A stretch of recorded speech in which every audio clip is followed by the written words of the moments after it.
Hello ನಮಸ್ಕಾರ. ಈ ದಿನ ನಾನು ನಿಮಗೊಂದು ನಾರ್ತ್ ಸೈಡ್ ಡಿಶ್, ಒಂದು 4 ಏಲಕ್ಕಿ, ಆಮೇಲೆ 4 ಲವಂಗ, ಕಡಲೆ ಹಿಟ್ಟು ಮತ್ತು ಮೊಸರನ್ನ ಎರಡು ಮಿಕ್ಸ್ ಮಾಡಿ ಕ್ಲೀನಾಗಿ ಮಿಕ್ಸ್ ಮಾಡ್ಕೊಂಡ್ಬಿಟ್ಟಿನಿ. ಈ ಡಿಶನ್ನು ಇಲ್ಲಿವರೆಗೂ ಯಾರು ಯೂಟ್ಯೂಬಲ್ಲಿ ತೋರಿಸಿದಂತ ಕಾಣುತ್ತೆ.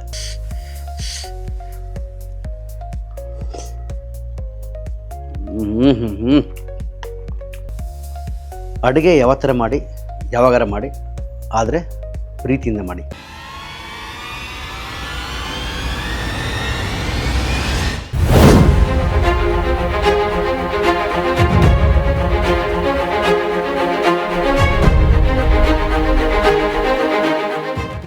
ಹಲೋ ನಮಸ್ಕಾರ. ನಮ್ಮ ನಕ್ಷತ್ರ ಡಿ ಅರ್ಪಿಸುವ ನಮ್ಮೂರ ದೇಸಿ ಕಿಚನ್ ಅಡುಗೆ ಕಾರ್ಯಕ್ರಮಕ್ಕೆ ತಮ್ಮೆಲ್ಲರಿಗೂ ಸ್ವಾಗತ. ಈ ದಿನ ನಾನು ನಿಮಗೊಂದು ನಾರ್ತ್ ಸೈಡ್ ಡಿಶ್, ಪನ್ನೀರ್ ಯಖಣಿಯನ್ನು ಮಾಡೋಣ. ಒಂದು ರಿಚ್ ಡಿಶ್ ಇದೊಂದು. ಇದರಲ್ಲಿ ಬೀಳುವಂಥ ಸಾಮಗ್ರಿಗಳು ಯಾವೆಂದರೆ ಮೊದಲು ತಿಳ್ಕೊಳ್ಳಿ. ಅದು ಯಾವೆಂದರೆ ಅರಿಶಿನ, ಉಪ್ಪು, ಬೆಣ್ಣೆ, ಪನ್ನೀರು, ಮೊಸರು, ಶುಂಠಿ ಪೌಡ್ರು, ಬಡಿಸೋಂಫು ಪೌಡ್ರು ಅಂದರೆ ಸೋಫಿಂಗ್ ಕಾಳು ಪೌಡ್ರ್ ಅಂತಾರೆ ಅದಕ್ಕೆ, ಆಮೇಲೆ ಕಡಲೆ ಹಿಟ್ಟು, ಕಟ್ ಮಾಡಿರುವಂತಹ ಕೊತ್ತಂಬರಿ, ಮಸಾಲೆ ಎಲೆ, ಲವಂಗ, ಚಕ್ಕೆ, ಏಲಕ್ಕಿ, ಕಸ್ತೂರಿ ಮೆಥಿ ಮತ್ತು ಎಣ್ಣೆ. ಮೊದಲಿಗೆ ಗ್ಯಾಸ್ ಮಾಡ್ಕೊಳ್ಳೋಣ.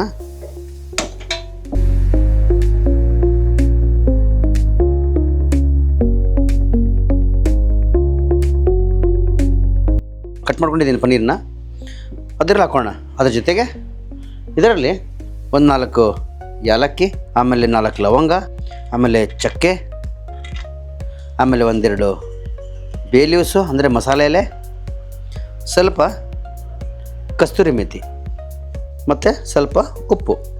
ವೀಕ್ಷಕರೇ, ಈಗ ಪನ್ನೀರ್ ಮತ್ತು ರಾ ಮಸಾಲೆನ ಹಾಕಿದ್ದೀನಿ. ಲವಂಗ, ಏಲಕ್ಕಿ, ಬೇ ಲೀವ್ಸು, ಕಸ್ತೂರಿ ಮೆಥಿ, ಸ್ವಲ್ಪ ಉಪ್ಪು ಏನು ಹಾಕಿದ್ದೀನಿ ಅದರಲ್ಲಿ. ಅದು ಒಂದು 10 ನಿಮಿಷ ಬಾಯ್ಲ್ ಆಗಿಬಿಡೋಣ. ಅಲ್ಲಿವರೆಗೂ ನಾನು ಮಾಡಿದೆ ಬೇಸನ್ ಅಂದರೆ ಕಡಲೆ ಹಿಟ್ಟು ಮತ್ತು ಮೊಸರನ್ನ ಎರಡು ಮಿಕ್ಸ್ ಮಾಡಿ ಕ್ಲೀನಾಗಿ ಮಿಕ್ಸ್ ಮಾಡ್ಕೊಂಡ್ಬಿಟ್ಟಿನಿ. ಅದು ಈ ಒಂದು ಡಿಶ್ಶಿನ ಮುಖ್ಯವಾದ ಅಂಶ.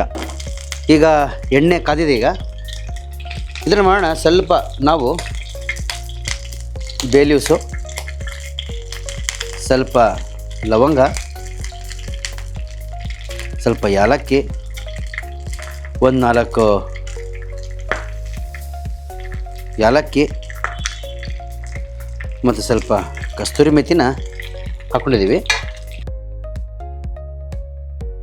ಇದನ್ನು ಕ್ಲೀನಾಗಿ ಸ್ವಲ್ಪ ರೋಸ್ಟ್ ಮಾಡ್ಕೊಳ್ಳಿ. ಯಾಕಂದರೆ ಅರೋಮನ್ ಇದೆಲ್ಲ, ಒಣ ಮಸಾಲದ್ದೇನು ಅರೋಮ ಇದೆಲ್ಲ, ಅದು ಎದ್ದು ಬರಬೇಕಂದ್ರೆ ನಾವು ರೋಸ್ಟ್ ಮಾಡ್ಕೊಳ್ಳೇಬೇಕು. ನೋಡಿ, ಈಗ ಕ್ಲೀನಾಗಿ ಸ್ವಲ್ಪ ಲೈಟಾಗಿ ಕಂದು ಬಣ್ಣ ಬರ್ತಿದೆ. ಕೆಲವರು ಇದರಲ್ಲಿ ಏನು ಮಾಡ್ತಾರಂದರೆ ಈರುಳ್ಳಿ ಕೂಡ ಹಾಕ್ಕೊತಾರೆ. ಆದರೆ ನಾವು ಇವತ್ತು ಈರುಳ್ಳಿ ಇಲ್ದಂಗೆ ಮಾಡುವಂಥ ಒಂದು ರೆಸಿಪಿನ ನಿಮಗೆ ತೋರಿಸ್ತೀನಿ. ಈಗ ಇದೆಲ್ಲ ರೋಸ್ಟ್ ಆಗಿದೆ. ಇದರಲ್ಲಿ ನಾನು ಮಾಡೋಣ, ನಾವೇನು ಮಿಕ್ಸ್ ಮಾಡಿದ್ವಲ್ಲ ಮೊಸರು ಮತ್ತು ಕಡಲೆ ಹಿಟ್ಟನ್ನು ಇದರಲ್ಲಿ ಹಾಕೋಣ. ಸೌಟಿಂದ ಏನಿದೆಯಲ್ಲ, ನೀವು ಇದನ್ನು ಮಿಕ್ಸ್ ಮಾಡ್ತಾನೆ ಇರಿ. ಯಾಕಂದರೆ ಮೊಸರು ಹೊಡೆದ್ಬಿಡುತ್ತೆ.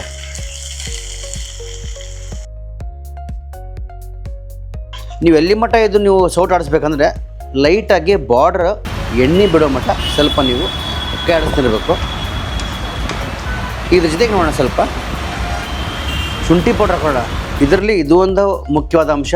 ಶುಂಠಿ ಪೌಡ್ರ್ ಮತ್ತು ಸೋಫಿಂಗ್ ಕಾಳು ಪೌಡ್ರು ಮುಖ್ಯವಾದ ಅಂಶಗಳು. ಇದರಲ್ಲಿ ಬೀಳುವಂಥ 1-2 ಮಸಾಲ ಪೌಡ್ರ್ ಮಾತ್ರ. ಓಕೆನಾ? ಈಗ ನೋಡಿ, ಸ್ವಲ್ಪ ಹಾಕ್ಕೊಳ್ಳಿ, ರುಚಿಗೆ ತಕ್ಕಷ್ಟು ಹಾಕ್ಕೊಳ್ಳಿ ಸೋಫಿಂಗ್ ಕಾಳು ಪೌಡ್ರು, ರುಚಿಗೆ ತಕ್ಕಷ್ಟು ಸ್ವಲ್ಪ ಉಪ್ಪು, ಆಮೇಲೆ ಸ್ವಲ್ಪ ಅರಿಶಿನ ಹಾಕೊಂಡ್ವಾ. ಇದಕ್ಕೆ ಮಿಕ್ಸ್ ಮಾಡೋಣ ಕ್ಲೀನಾಗಿದ್ದು. ಇದ್ರ ಜೊತೆಗೆ ಏನು ಮಾಡೋಣ, ಬೆಣ್ಣೆ ಅದು ಕೂಡ ಇದ್ರಲ್ಲಿ ಹಾಕೋಣ. ನಾನು ನೋಡಿದ ಮಟ್ಟಿಗೆ ಈ ಡಿಶನ್ನು ಇಲ್ಲಿವರೆಗೂ ಯಾರು ಯೂಟ್ಯೂಬಲ್ಲಿ ತೋರಿಸಿದಂತ ಕಾಣುತ್ತೆ. ಇದು ಮೊಟ್ಟ ಮೊದಲ ಬಾರಿಗೆ ನಾವು ತೋರಿಸುವಂಥ ರೆಸಿಪಿ ಮಾತ್ರ ಇದು. ಅದು ಪನ್ನೀರ್ ಯಖಣಿ. ಮಾಡುವಂಥ ವಿಧಾನಗಳು ಭಾಳ ಇದ್ದಾವೆ, ಆದರೆ ಅದರಲ್ಲಿ ಇದು ಅಂತೂ ವಿಭಿನ್ನವಾದ ಒಂದು ರೆಸಿಪಿ. ಈಗ ನಾವು ಒಗ್ಗರಣೆ ಹಾಕ್ತಾ ಆಲ್ರೆಡಿ ಈಗ ಪನ್ನೀರನ್ನು ಬಾಯ್ಲ್ ಮಾಡಿ ಇಟ್ಟಿದ್ವಲ್ಲ, ಅದನ್ನು ಕೂಡ ಈಗ 10 ನಿಮಿಷ ಆಲ್ರೆಡಿ ಆಗಿಬಿಟ್ಟಿದೆ. ಈಗ ಅದನ್ನು ಕೂಡ ನೋಡೋಣ ಆಗಿದೆಯಲ್ಲ ಅಂಥೇಳಿ. ಬನ್ನಿ. ಈಗ ನೋಡಿ,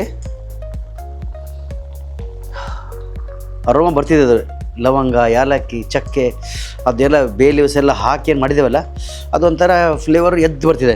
ಈಗ ನಾನು ಮಾಡೋಣ, ಇದನ್ನು ಈಗ ಆಫ್ ಮಾಡ್ಕೊಳ್ಳೋಣ. ಆಫ್ ಮಾಡಿಕೊಂಡು ಇದೇನಿದೆಯಲ್ಲ, ಈಗ ನಾವು ಒಗ್ಗರಣೆ ಹಾಕಿದಲ್ಲ ಮಸಾಲ, ಅದರಲ್ಲಿ ಟ್ರಾನ್ಸ್ಫರ್ ಮಾಡ್ಕೊಳ್ಳೋಣ.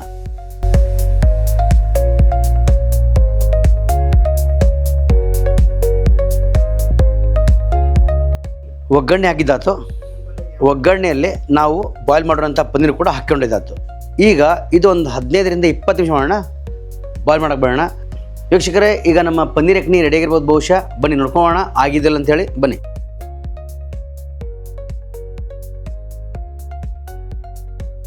ಹಾ ಘಮ ಘಮ ಅಂತ ವಾಸನೆ ಬರ್ತಿದೆ. ಮೊದಲನೇ ಮಾತಿಗೆ ಹೇಳ್ತೀನಿ ಅಂದರೆ ಆ ಒಂದು ಅರೋಮ ಏನಿದೆಯಲ್ಲ, ನಾವು ಒಣ ಮಸಾಲೆ ಹಾಕೋದಲ್ಲ, ಏಲಕ್ಕಿ, ಲವಂಗ, ಚಕ್ಕೆ, ಬೇ ಲೀವ್ಸು, ಕಸ್ತೂರಿ ಮೇಥಿ, ಬೆಣ್ಣೆ, ಅವೆಲ್ಲ ವಾಸನೆ ಬರ್ತಿದೆ. ಇದು ಕೂಡ ರೆಡಿಯಾಗಿದೆ. ಬಾರ್ಡ್ರೆಲ್ಲ ನೋಡಿ ಎಣ್ಣೆ ಬಿಟ್ಟಿದೆ ಆಲ್ರೆಡಿ. ಈಗ ಕೊನೆಯದಾಗಿ ನಾವು ಇದರಲ್ಲಿ ಕೊತ್ತಂಬರಿ ಹಾಕೋಣ. ಯಾಕಂದರೆ ಕೊತ್ತಂಬರಿ ಬೇಕೇ ಬೇಕು. ಒಂಥರ ಸ್ಟ್ರಕ್ಚರ್ ಲುಕ್ ಇರುತ್ತೆ ಒಂದು, ಆಮೇಲೆ ಫ್ಲೇವರ್ ಕೂಡ ಚಲೋ ಬರುತ್ತೆ. ಈಗ ನಮ್ಮ ಪನ್ನೀರ್ ಯಖನಿ ರೆಡಿಯಾಗಿದೆ. ಈಗ ನಾವು ಫ್ಲೇಮ್ ಆಫ್ ಮಾಡ್ಕೊಳ್ಳೋಣ. ಆಫ್ ಮಾಡ್ಕೊಂಡು ಪ್ಲೇಟಿಂಗ್ ಮಾಡ್ಕೊಳ್ಳೋಣ. ಪ್ಲೇಟಿಂಗ್ ಮಾಡಿ ಈ ರುಚಿ ಹೇಗಿದೆ ಅಂತೇಳಿ ನಾನು ನಿಮಗೆ ತಿಳಿಸ್ತೀನಿ.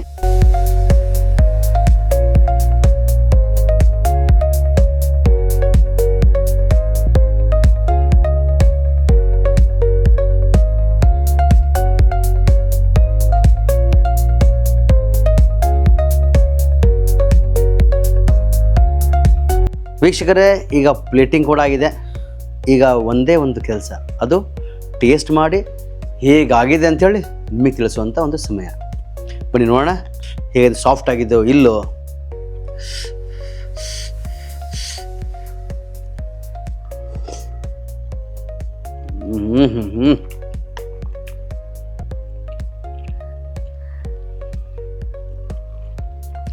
ಪರ್ಫೆಕ್ಟಾಗಿ ಆ ಟೆಕ್ಸ್ಚರ್ ಇದೆಯಲ್ಲ, ನನಗೆ ಬಾಯಲ್ಲಿ ಬರ್ತಿದೆ ಎಲ್ಲ ಮಸಾಲೆಗಳು ಅದರಲ್ಲಿ. ಯಾಕಂದ್ರೆ ಪನ್ನೀರಲ್ಲಿ ನಾವು ಬಾಯ್ಲ್ ಮಾಡಿದ್ವಲ್ಲ ಮೊದಲೇ, ಆ ಮಸಾಲೆ ಎಲ್ಲ ಅದರಲ್ಲಿ ಹೋಗಿದೆ. ಮತ್ತು ಜೊತೆಗೆ ಒಗ್ಗರಣೆ ಏನಲ್ಲ, ಅದನ್ನು ಕೂಡ ನಾವು ಮಸಾಲೆ ಹಾಕಿದ್ವಿ. ಆ ಎರಡು ಔಟ್ಪುಟ್ಟಾಗಿ ಒಂಥರ ಸ್ವರ್ಗ, ಆನಂದ. ನೋಡಿ ಈಗ ಅದ್ರದ್ದು ಮಸಾಲೆ ಚೆಕ್ ಮಾಡ್ತೀನಿ. ಆಹಾ, ಉಪ್ಪು ಸ್ಟೇಬಲ್ ಇದೆ. ಅಡುಗೆ ಮಾಡುವಾಗ ಉಪ್ಪನ್ನು ಸ್ವಲ್ಪ ಕಡಿಮೆ ಹಾಕ್ಕೊಳ್ಳಿ. ಯಾಕಂದರೆ ಉಪ್ಪು ಕಡಿಮೆ ಆದರೆ ಅದಕ್ಕೆ ಸೊಲ್ಯೂಷನ್ ಇರುತ್ತೆ. ಮತ್ತು ಉಪ್ಪು ಹಾಕ್ಕೊಂಡು ತಿನ್ಬೋದು. ಆದರೆ ಜಾಸ್ತಿ ಉಪ್ಪು ಹಾಕಿದಾಗ ಕಡಿಮೆ ಆಗೋದು ಭಾಳ ಸ್ವಲ್ಪ ಕಷ್ಟ ಅಂತ ಹೇಳ್ತಾ, ವೀಕ್ಷಕರೇ ಈಗ ನಾನು ಇದು ತಲೆಗಿಟ್ಕೊಂಡು, ವೀಕ್ಷಕರೇ ನಾನು ನಿಮಗೊಂದು ಹೇಳೋದೇನೆಂದರೆ, ಮತ್ತೊಮ್ಮೆ ಹೇಳ್ತೀನಿ, ಅಡುಗೆ ಯಾವ ಥರ ಮಾಡಿ ಯಾವಾಗಾರ ಮಾಡಿ, ಆದರೆ ಪ್ರೀತಿಯಿಂದ ಮಾಡಿ. ಯಾಕಂದರೆ ಅದರಲ್ಲಿ ಬರುವಂತಹ ಒಂದು ಅರೋಮೇನ ಔಟ್ಪುಟ್ ಇದೆಯಲ್ಲ, ಅದು ಚಲೋ ಬರುತ್ತೆ. ಒಂದು, ನಮ್ಮ ಅಡುಗೆ ಕಾರ್ಯಕ್ರಮವನ್ನು ನೀವು ವೀಕ್ಷಿಸಿದ್ದೀರಾ, ಮತ್ತು ನೀವು ನಮ್ಮ ಕಮೆಂಟ್ ಬಾಕ್ಸಲ್ಲಿ ಕೂಡ ತಮ್ಮ ರೆಸಿಪಿಗಳನ್ನು ಕೂಡ ನಮಗೆ ಹಾಕ್ತಿದ್ದೀರಾ. ಮತ್ತು ಆ ರೆಸಿಪಿಯನ್ನು ಕೂಡ ನಾವು ನಿಮಗೆ ತೋರ್ಸೋಕ್ಕೆ ಪ್ರಯತ್ನ ಪಡ್ತಿದ್ದೀವಿ.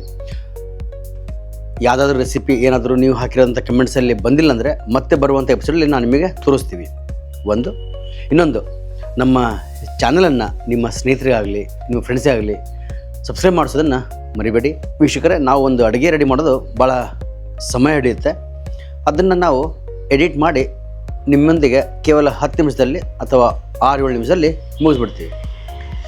ಆ ಕಷ್ಟ ಪಟ್ಟಿದ್ದು ಯಾವಾಗ ನಮಗೆ ಫಲ ಸಿಗುತ್ತಂದರೆ, ನೀವು ನಮ್ಮ ಚಾನಲನ್ನು ಸಬ್ಸ್ಕ್ರೈಬ್ ಮಾಡಿ ನಿಮ್ಮ ಸ್ನೇಹಿತರನ್ನು ಒಂದು ರೆಕಮೆಂಡ್ ಮಾಡಿ ಸಬ್ಸ್ಕ್ರೈಬ್ ಮಾಡಿಸಿದಾಗ ನಮಗೆ ಅದರ ಫಲ ಸಿಗುತ್ತೆ ಅಂತ ಹೇಳ್ತಾ, ಬರುವಂಥ ಸಂಚಿಕೆಯಲ್ಲಿ ಒಂದು ಹೊಸ ಡಿಶ್ ಜೊತೆಗೆ ನಿಮ್ಮೊಂದಿಗೆ ಮತ್ತೆ ಬರ್ತೀನಿ. ಅಲ್ಲಿವರೆಗೂ ನಮಸ್ಕಾರ.